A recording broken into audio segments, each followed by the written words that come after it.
حضور کی آمد سے 1000 سال پہلے، کیا بولا؟ حوالے میں آپ کو دے چکا ہوں۔ ایک بادشاہ تھا جس کا نام تھا طبہ۔ کیا نام بولا؟ طبہ الاول۔ یہ طبہ آپ یہ سمجھ لیں یہ ایک ٹن ہے، اور یہ یمن کا لفظ ہے، اور یہ بادشاہ یمن کا تھا۔ یہ اس کے بارے میں آتا ہے، یہ ان 5 بادشاہوں میں سے ایک تھا جس نے پوری دنیا کے اوپر پوری دنیا کے اوپر سے فتوحات حاصل کی ہیں۔ اب توجہ رکھنا، جس جگہ جس علاقے کو یہ فتح کرتا نا، جس علاقے کو، تو لوگ وہاں سے یہ 10 بڑے علماء کو جو دانشور تھے، علماء زعماء، یہ ان کو اپنے ساتھ رکھ لیتا تھا۔ جہاں جہاں سے یہ جس علاقے کو فتح کرتا، وہاں سے بڑے جو 10 علماء جو دانشور ہوتے بطور ایڈوائزر، یہ اپنے ساتھ ان کو رکھ لیتا۔ اچھا، اب جہاں جہاں یہ جاتا نا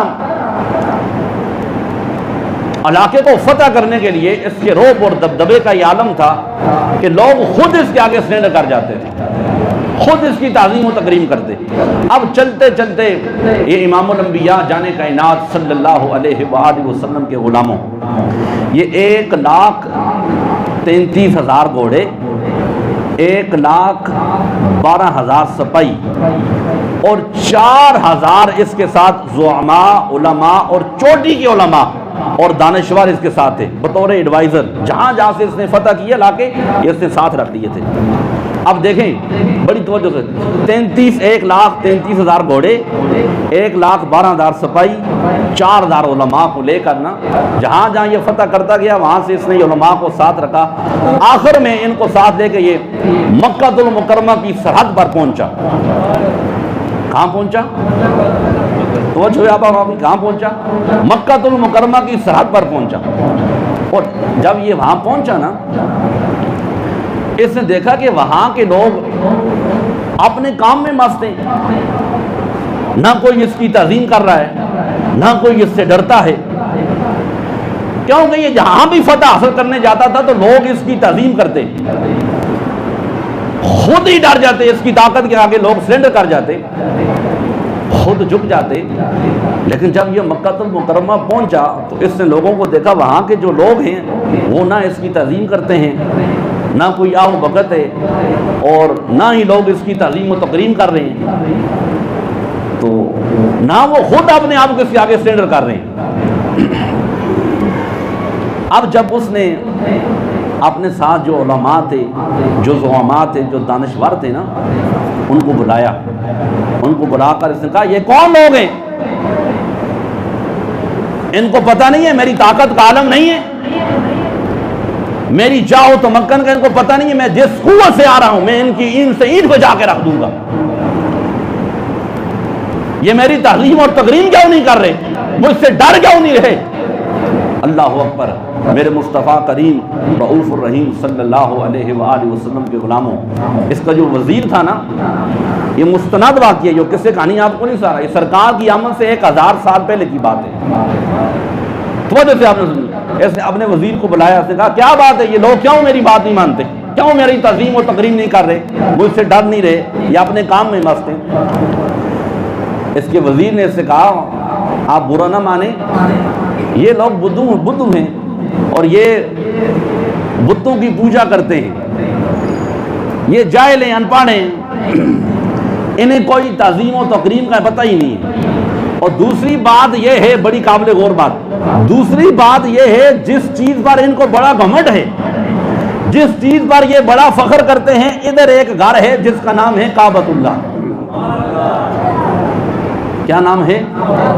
یہ اس پر بڑا گھمنڈ کرتے ہیں، اس پر بڑا فخر کرتے ہیں، اس وجہ سے کہ یہ اس کے مجاور ہیں، اور اس وجہ سے یہ کسی کو گھاس سے نہیں ڈالتے۔ اچھا، جب اس نے یہ سنا نا، اس نے دل ہی دل میں معاذ اللہ یہ ارادہ کر لیا، اور ارادہ کیا کیا؟ اس نے کہا اچھا جس گھر پہ ان کو بڑا فخر ہے نا، بڑا گھمنڈ ہے، معاذ اللہ دل ہی دل میں سے کہا نا میں اس گھر کو مسمار کر کے رکھ دوں گا، گرا دوں گا، صفحہ ہستی سے اس کا نام مٹا دوں گا۔ احباب ذی وقار، جب اس نے یہ بات کہی نا کہ میں کعبے کو مسمار کر کے رکھ دوں گا، مفسرین نے لکھا ہے اچانک اس کے در میں اتنا شدید درد ہوا، اتنا شدید درد ہوا، اتنی سخت اسے اذیت ہوئی کہ اس کے کانوں سے، اس کی ناک سے اور اس کے منہ سے پیپ، جیسے نہیں پیپ، پیپ کی مانند بدبودار پانی بہنا شروع ہو گیا۔ سارے بولیں استغفر اللہ، توجہ رکھنا، کیا ہو گیا؟ بدبودار پانی بہنا اس کے منہ سے شروع ہو گیا، ناک سے بھی، کانوں سے بھی، منہ سے بھی۔ اب جو اس کے ساتھ بڑے بڑے علماء تھے، دانشور تھے، زعماء تھے، علماء تھے، اس کی بدبو اتنی سخت تھی نا، سب اس سے دور ہو گئے، دور چلے گئے، اس کے پاس کوئی بیٹھ نہیں سکتا، اتنی سب قسم کی بدبو آ رہی تھی۔ اچھا، اب اس کے ساتھ جو حکماء تھے، آپ کو پتہ ہے وہ طب کے ماسٹر تھے، وہ لوگ سب نے آ کے اس کا علاج کیا، لیکن اس کو آرام نہیں آ رہا۔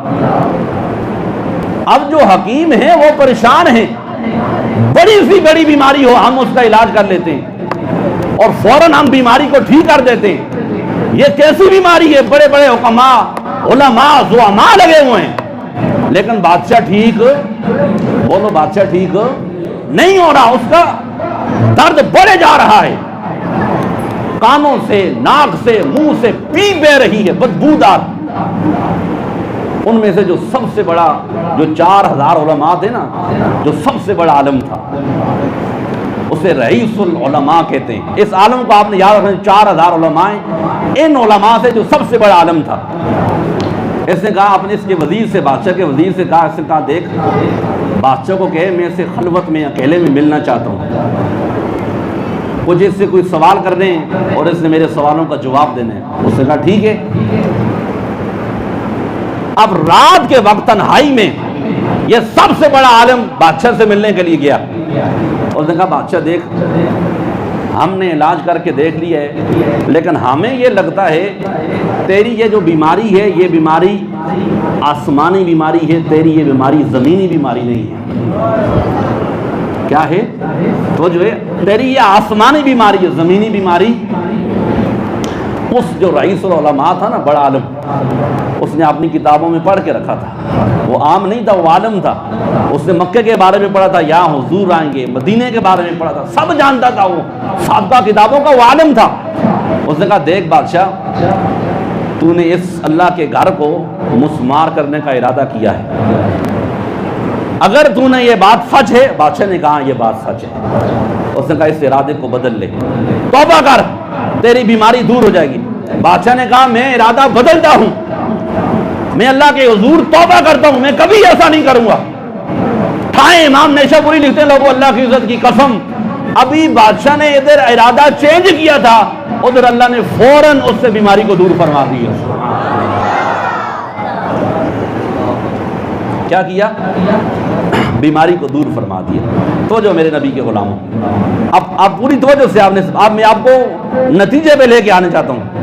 امام ابن عساکر، امام ابو نعیم دلائل النبوہ کے اندر، امام سیوطی در المنصور کے اندر اور امام ابن سعد طبقات الکبریٰ کے اندر اس روایت کو لے کے آئے۔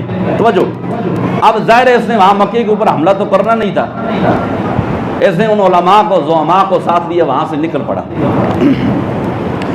راستے میں ایک جگہ ایک چشمہ آیا، وہاں پہ اس نے پڑاؤ کیا اپنے 4000 علماء کے ساتھ، اپنے لشکر کے ساتھ۔ ادھر دیکھیں، میری طرف دیکھیں، توجہ رکھیں، 4000 علماء کو اس نے ایک چشمے کے پاس ٹھہراؤ کیا، وہاں پہ پڑاؤ کیا، وہاں پہ رکے، پانی شانی انہوں نے پیا رات کو۔ ارد گرد جو علاقہ تھا نا، وہاں سے کسی بندے نے پوچھا اس جگہ کا نام کیا ہے، تو وہاں کسی نے بتایا کہ اس جگہ کا نام یثرب ہے۔ واپس سے بولو سبحان اللہ، کیا نام ہے؟ یثرب ہے۔ اب توجہ رکھنا، اب وہ جو علماء تھے، وہ جو زعماء تھے، پڑھے لکھے لوگ 4000، رات کو جب انہوں نے کتابیں کھولی، پڑھی، سب کچھ دیکھا نا، انہیں کہا یثرب یہ تو وہی جگہ ہے جس جگہ پہ نبی آخر الزمان ہجرت کر کے آئیں گے۔ ببل سے بولو سبحان اللہ، کیا کر کے آئیں گے؟ نبی آخر الزمان یہاں پہ ہجرت کر کے آئیں گے۔ اب توجہ رکھنا، جب صبح ہوئی نا، توجہ میرے نبی کی غلاموں، پوری توجہ سے آپ نے اس بات کو سننا ہے۔ جب صبح ہوئی تو بادشاہ نے کہا چلو یہاں سے جائیں آگے. وہ جو 4000 علماء تھے انہوں نے کہا بادشاہ اگر ہماری یہاں کے پہ ہمیں قتل بھی کر دینا, ہماری گردنیں بھی کاٹ دینا, ہم یہاں سے نہیں جائیں گے, ہم یہاں سے نہیں جائیں گے. اس لیے کہ ہم نے کتابوں کے اندر یہ پڑھا ہے نبی آخر الزمان مکہ المکرمہ کے اندر ان کی ولادت ہوگی, 53 برس کی عمر میں وہ وہاں سے ہجرت کر کے یہاں اس شہر کے اندر آئیں گے, اس شہر کو آباد کریں گے. ہو سکتا ہے حضور ہمارے ہوتے ہوئے یہاں تشریف لے آئیں. اس سے بڑی ہماری اور خوش قسمتی کیا ہو سکتی ہے؟ اگر ہمارے ہوتے ہوئے نہ آئے تو ہماری نسلوں میں سے کسی نہ کسی کی ملاقات سرکار سے ہو جائے. یہ دیکھیں یہ 1000 سال پہلے کی بات ہے میرے نبی کے علماء. اب توجہ رکھنا, جب بادشاہ نے بات سن نے کہا یار جب علماء اور زعماء نہیں جا رہے تو پھر میں یہاں پہ جا کے کیا کروں گا, آگے میں بھی ان کے ساتھ یہیں پہ رہتا ہوں. اب توجہ, اب جو 4000 چوٹی کے جو علماء تھے نا, اس نے مختلف جگہ سے وہاں سے لونڈیوں کو قید کیا تھا, وہیں سے خریدا تھا. یہ اسلام سے پہلے کی بات ہے, اس وقت یہ چیز عام تھی. اسلام نے آ کے اس چیز کو ختم کی ہے نا پہلے. تو اس نے ہر جو علماء تھے نا, ہر ایک عالم کا نکاح ایک لونڈی کے ساتھ کیا. 4000 علماء کا اس نے ایک لونڈی کے ساتھ اس نے شادی کروائی, نکاح کروایا. 4000 علماء کو اس نے ایک گھر بنا کے دیا. میرے مصطفیٰ کریم کے غلاموں, یہ وہ طبہ بادشاہ ہے جس نے سب سے پہلے مدینہ شریف کے شہر کو آباد فرمایا ہے, حضور کی آمد سے 1000 سال پہلے. اچھا 1 سال وہاں پہ یہ علماء کے ساتھ وہاں پہ رہا. 1 سال کے بعد یہ واپس آیا مکہ المکرمہ کے اندر. جب مکہ المکرمہ کے اندر آیا نا تو اس نے 7 غلاف خانہ کعبہ کے اوپر چڑھائے. کتنے؟ 1000 سال پہلے. سب سے پہلے خانہ کعبہ کے اوپر غلاف چڑھانے والا یہ بادشاہ طبہ الاول. جب اس نے غلاف چڑھایا اس نے کعبے کی تعظیم کی, اور حضور کی تعظیم میں اس نے غلاف چڑھا کے کعبے کے اوپر پھر اس نے رئیس العلماء جو سب سے بڑا عالم تھا نا, سب سے بڑا عالم, ان 4000 علماء میں سے اس کو بلایا, اور بلا کر اس نے کہا دیکھ میں تجھے ایک خط دیتا ہوں, پتہ نہیں اب زندگی کتنی بقایا ہے نہیں ہے, پتہ نہیں میں حضور کا زمانہ پاتا ہوں نہیں پاتا ہوں, یہ میرا خط جو میں تمہیں لکھ کے دینے والا ہوں, یہ خط اگر تم موجود ہوئے تمہارے دور میں سرکار تشریف لے آئے تو انہیں دے دینا, نہیں تو نسل بعد نسلن اس خط کو آگے چلاتے رہنا. جو حضور کا زمانہ پا لے میرا یہ خط مصطفیٰ کریم تک پہنچا دے. اب توجہ رکھنا میرے نبی کے غلاموں, 1000 سال پہلے کی بات ہے, سرکار کی ولادت سے پہلے طبہ الاول نے خط کیا لکھا, اس خط کے الفاظ کیا ہیں؟ توجہ, اس نے جو خط لکھا, خط میں کیا لکھا؟ اما بعد یا محمد صلی اللہ علیہ وآلہ وسلم. ابھی حضور دنیا میں نہیں آئے, سرکار کی ولادت سے 1000 سال. اب کیا خط لکھ رہے ہیں؟ فرمایا انی آمنت بک و بکتابک الذی انزل اللہ علیک. ابھی حضور آئے نہیں, پہلے 1000 سال پہلے خط لکھ کے کہہ رہے ہیں یا رسول اللہ میں آپ کے اوپر ایمان لاتا ہوں.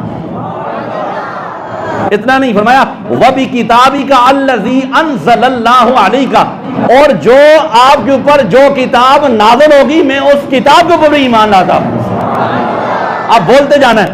اس نے کہا وَأَنَا عَلَى دِينِكَ وَسُنَّتِكَ, یا رسول اللہ میں آپ کے دین کے اوپر آپ کی سنت کے اوپر بھی ایمان لاتا ہوں. آگے فرمایا وَآمَنْتُ رَبِّكَ وَرَبِّ كُلِّ شَيْءٍ, یا رسول اللہ میں اس رب کے اوپر بھی ایمان لاتا ہوں جو پوری کائنات کا رب ہے. آگے الفاظ دیکھیں, اللہ اکبر, آگے الفاظ دیکھیں. اس نے کیا کہا؟ فرمایا وَإِن لَّمْ أُدْرِكَ, حضور اگر میں آپ کا زمانہ نہ پا سکوں, یا رسول اللہ اگر میں آپ کا زمانہ نہ پا سکوں, فَشْفِي لِي يَوْمَ الْقِيَامَةِ, حضور میدان محشر میں میری شفاعت فرما دیں. یا رسول اللہ کیا کرنا؟ میدان محشر میں میری توجہ وَبَایَعْتُکَ قَبْلَ مُجِیبِکَ, یا رسول اللہ میں آپ کی آمد سے پہلے ہی آپ کے ہاتھ کے اوپر بیعت کرتا ہوں. توجہ، آخر میں اس نے اپنی مہر ماری، مہر مار کے نا جو وہ بادشاہوں کی جو مہر تھی وہ خط رئیس العلماء جو بڑا عالم تھا اس کے حوالے کر دیے۔ اب یہ 1000 سال کے بعد مکہ المکرمہ کے اندر سرکار دو عالم صلی اللہ علیہ وآلہ وسلم کی ولادت باسعادت ہوئی۔ وہاں حضور نے اس شہر کو آباد کیا۔ 53 برس کی عمر میں سرکار نے جب مکے سے مدینے کی طرف ہجرت کی، اب مدینے والوں کو پتہ چل گیا کہ حضور مدینہ طیبہ کے اندر آ رہے ہجرت کر کے۔ اب یہ جو خط تھا نا، یہ خط نسلاً بعد نسلاً خط آگے چل رہا تھا ان علماء کی اولاد میں سے۔ اب یہ خط مدینے والوں کے پاس تھا۔ جب حضور مکے سے مدینے ہجرت کر کے آئے، تو جو اب نچوڑ دے رہا ہوں، نتیجہ دے رہا ہوں، جب سرکار مدینے میں آئے، ابھی سرکار راستے میں ہیں، مدینے والوں کو پتہ چلا حضور آ رہے ہیں راستے میں، ایسا کرتے ہیں ایک سکہ بندہ جو معتبر بندہ ہے اسے خط دے کے بھیجتے ہیں جو حضور کو راستے میں ہی پہنچا دے۔ حضرت عبد الرحمن بن عوف نے کہا کہ ابو لیلہ ہے، یہ بندہ سکہ ہے، یہ معتبر بندہ ہے، اس کو خط دیتے ہیں، یہ خط سرکار کو راستے میں ہی دے کے آ جائے گا۔ اب نہ ابو لیلہ مصطفیٰ کو جانتا ہے، نہ مصطفیٰ ابو لیلہ کو جانتے ہیں۔ حضرت ابو لیلہ جب خط لے کے گئے نا، راستے میں حضور آ رہے ہیں، صدیق اکبر ہیں، ساتھ قافلہ ہے، جب اس نے سرکار کے چہرے کو دیکھا نا، یہ حضور کے چہرے کو دیکھتا ہی رہ گیا۔ اچھا، اس نے سوال نہیں کیا، نہ حضور نے اس کو جانتے ہیں نہ سرکار کو یہ جانتا ہے۔ حیران رہ کے پتہ ہے جب سرکار نے اس کے چہرے کو دیکھا نا، میرے آقا نے فرمایا فقال انت ابو لیلہ،